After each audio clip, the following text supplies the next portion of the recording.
అన్ని రకాల వస్త్రాలపై up to 66% of. తెలంగాణలో నాకు ఒక్క థియేటర్ కూడా లేదు ప్రస్తుతం.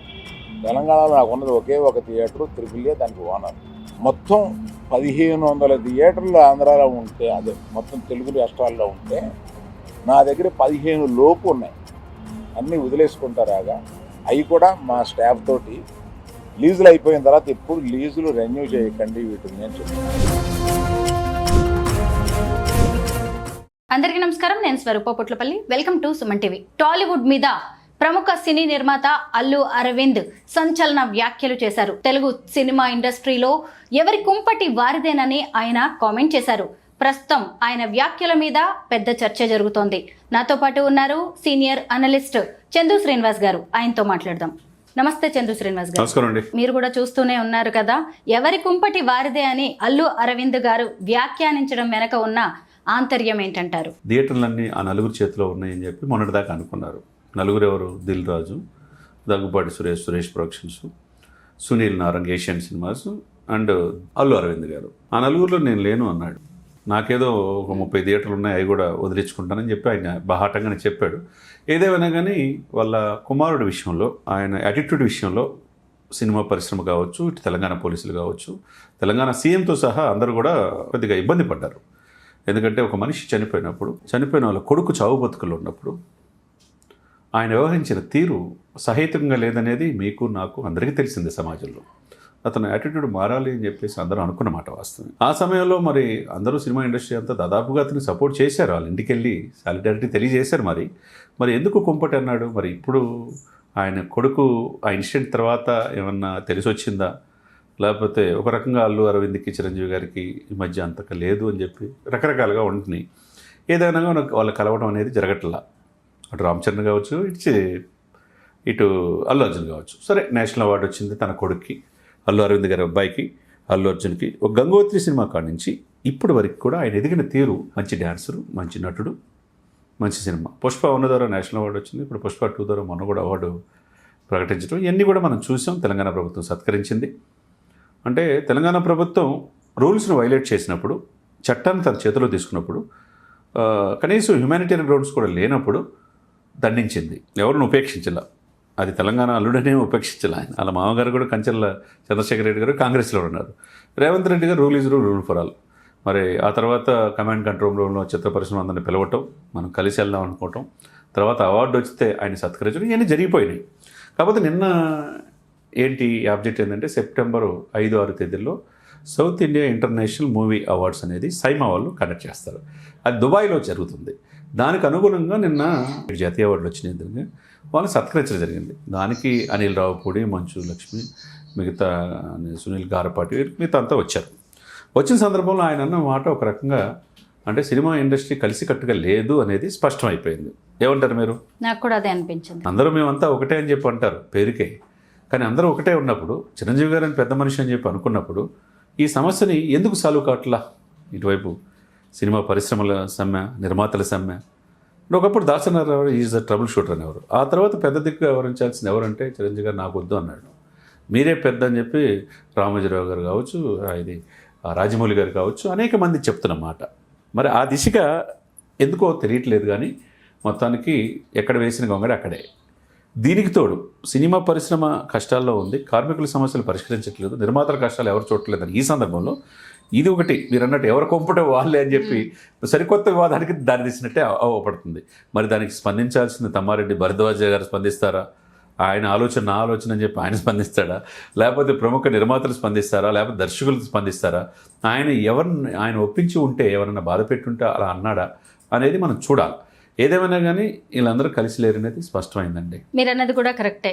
కృష్ణార్జునుల్లా ఇటు చిరంజీవి, అటు అల్లు అరవింద్ వీళ్ళిద్దరూ కలిసి ఎన్నో విజయాలను అందుకున్నారు. ఇప్పుడు చూస్తేనేమో అల్లు అరవింద్ కాదు, అల్లు అర్జున్, అలాగే ఇటువైపు చూసినప్పుడు రామ్ చరణ్ ఎవరికి వాళ్లే హీరోలుగా వాళ్ళని వాళ్ళు ప్రూవ్ చేసుకోవడానికి అయితే ప్రయత్నిస్తున్నారు. వాళ్ళిద్దరి మధ్య పెద్దగా సత్సంబంధాలు ఉన్నట్టుగా అయితే కనిపించట్లేదు. ఎందుకు ఇంత గ్యాప్ పెరిగిపోయిందంటారు? సినిమాలేనా వీళ్ళని వేరు చేస్తున్నది? అంటే సినిమాలో ఒకటి హైరార్కీ ప్రాబ్లం అనేది ఒకటి ఉంటుంది. ఇప్పుడు ఏ ఫ్యామిలీ నుంచి కూడా వంశపరంపరంగా వస్తే ఒక సినిమాకే సరిపోద్ది.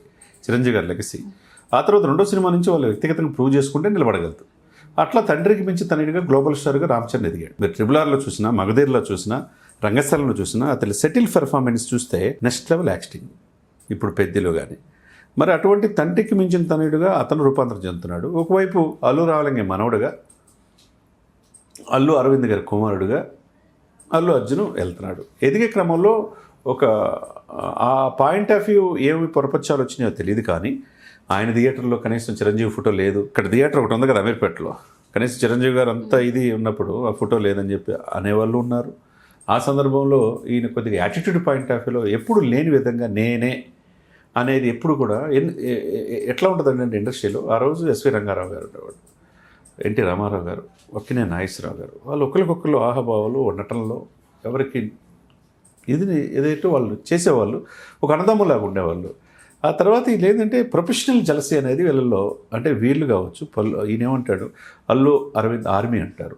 ఆర్మీ అవసరమా? ఈ రౌడీ బాయ్స్ అంటాడు విజయ్ దేవరకొండ. ఈ యాటిట్యూడ్ పాయింట్ ఆఫ్ వ్యూ వచ్చినప్పుడు వీళ్ళే ఇబ్బంది పడతారు. ఎదిగే కొంది ఒదిగి ఉండాలి. ఎక్కడ తగ్గాలో తెలిసిన వాళ్ళే అటు రాజకీయాలు కావచ్చు, సినిమాలు కావచ్చు సక్సెస్ అయ్యేది. మరి అటువంటి అప్పుడు నానిని చూడండి, వివాదాలకు దూరంగా ఉంటాడు. మరి ఇప్పుడు తిరుపతిలో విజయ్ దేవరకొండ ఏమన్నాడో మనం చూడు. ఒక అవకాశం వస్తే వెంకటేశ్వర స్వామిగా ఆయన ఆయన అన్న మాటలు మనం అనలేం, కానీ తొక్కుంటా పోయి ఆ స్థానంలో కూర్చుంటున్నాడు. మరి ఏమైంది ఆ cinema? Attitude point of view అందరూ కూడా చూస్తుంటారు కదా జనం. సినిమా అనేది ఎంటర్టైన్మెంటే కాదు, అందరూ చూస్తే మీరు నేను అందరం కలిపి మన ఫ్యామిలీ వెళ్తే 4,000 5,000 అవుతుంది. అందరూ సినిమా చూస్తే వాళ్ళు హీరోలు అవుతారు నిజ జీవితంలో. వాళ్ళు సినిమాలో రియల్ హీరోలా, నిజ జీవితంలో రియల్ హీరోలా అంటే వాళ్ళ యాటిట్యూడ్ని బట్టి ఆధారపడి ఉంటుంది. సరే ఏదేమైనా కానీ ఎవరో నొప్పించుంటారు అల్లు అరవింద్ గారిని. ఆ విధంగా ఎవరి కుంపట వాళ్ళదే 7 జాతీయ అవార్డులు వచ్చినా కనీసం గౌరవించుకోలేదు. ఏమిటి ఈ పరిస్థితి అనేది అతని ఆవేదన అతని మాటల్లో స్పష్టంగా కనపడుతుంది. అల్లు అరవింద్ ఈ వ్యాఖ్యల వెనక ఒక ఆవేదన అయితే కనిపిస్తుంది, ఆలోచన రేకెత్తించేలా కూడా ఉన్నాయి. అటువైపు మోహన్ బాబు ఫ్యామిలీ ఇష్యూస్ కావచ్చు, ఇప్పుడు సినీ కార్మికుల సమ్మె కావచ్చు, అలాగే పుష్ప 2 టైంలో జరిగిన గొడవ కావచ్చు, వీటన్నిటి విషయంలో ఎవరు సపోర్ట్ చేయలేదు, ఒకరికొకరు అండగా నిలబడలేదు అని ఆయన అంటున్నట్టుగా కూడా కనిపిస్తుంది.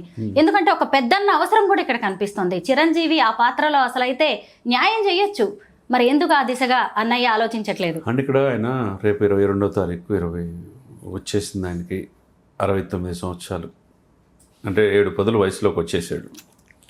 ఆయన చూడనిది ఎత్తుపల్లాలు లేవు, ఆయన చూడని అవమానాలు లేవు, ఆయన చూడని అవార్డ్స్ లేవు. 8 ఫిలింఫేర్ అవార్డ్స్ వచ్చినాయి. అతను ఇప్పటికీ అతని డ్యాన్స్ మనం చూస్తే కనుక ఒక ఛానల్ 30వ వార్షికోత్సవంలో ఆయన స్టెప్ వేస్తే అసలు సిగ్గుతో తలదించుకునే పరిస్థితి. ఆ స్టెప్పులు ఈనాటి హీరోలు వేయలేరు, హీరోయిన్లు కూడా ఆయనతో చేయలేరు. కానీ 7 పదుల వయసులో కూడా ఆయన చార్మ్ తగ్గల. ఆయన మకుటం లేని మహారాజుగా ఇదవుతున్నాడు. ఆయనకి వివాదాలకి దూరంగా ఉంటాడండి. రాజకీయాల్లో వెళ్ళాడు, ఈయనకి సినిమాలో రాడు అనుకున్నారు, ఆ స్థానం భర్తీ అనుకున్నారు.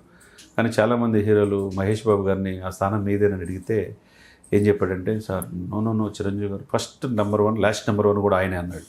అంటే ఆ స్థానం మాది కాదు అని. మళ్ళా వచ్చాడు, వాళ్ళు తెరవేరేదారో తను ఏదో ప్రూవ్ చేసుకుని ఇప్పుడు విశ్వంబరం ఉంది, లేకపోతే అనిల్ రావుపూడి సినిమా ఉంది, ఇంకా సినిమాలు తీయడానికి ఉత్సుకత ఉన్నాడు. ఎందుకంటే ఆ సినిమా అనేది ఒకటి ఎంటర్టైన్మెంట్ సాధనం, దాని ద్వారా ప్రజలు కనెక్ట్ అవ్వచ్చు.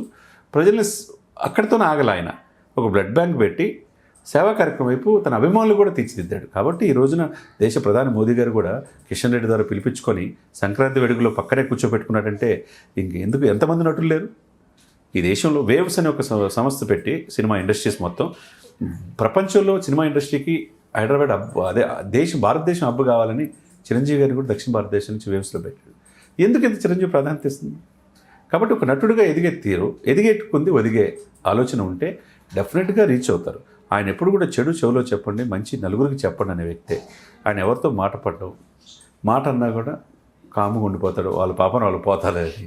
కాబట్టి ఆయన హ్యాపీగా మనవరాళ్ళు అంతా హ్యాపీగా ఎంజాయ్ లైఫ్. ఈ వయసులో అనవసరమైన ఈ పెద్దరికం తీసుకొని వాళ్ళ చేత మాట్లాడి ఈ చేత మాట్లాడి అనిపించుకోవాల్సిన అవసరం ఆయనకు కూడా లేదు. ఉన్నది చూసుకుంటే చాలు. కొడుకు ఆనందాన్ని, కొడుకు సక్సెస్ని చూసుకుంటున్నాడు. ఇంకోవైపు కోడలు ఉపాసన సక్సెస్ సాధిస్తున్న వ్యాపారాలు చూసుకుంటున్నాడు. ఇంకోవైపు కూతురు నిర్మాతగా మారింది చూసుకుంటున్నాడు. ఇవన్నీ కూడా ఇంకేం కావాలి, మనవరాలతో హ్యాపీగా ఉన్నాడు అనమాట. ఎవరి కుంపటి వారిదే అని వ్యాఖ్యానించడం ద్వారా ఇండస్ట్రీలో పరిస్థితులు ఎలా ఉన్నాయో అల్లు అరవింద్ గారు చెప్పకనే చెప్పారు. Thank you so much Chandu Srinivas గారు.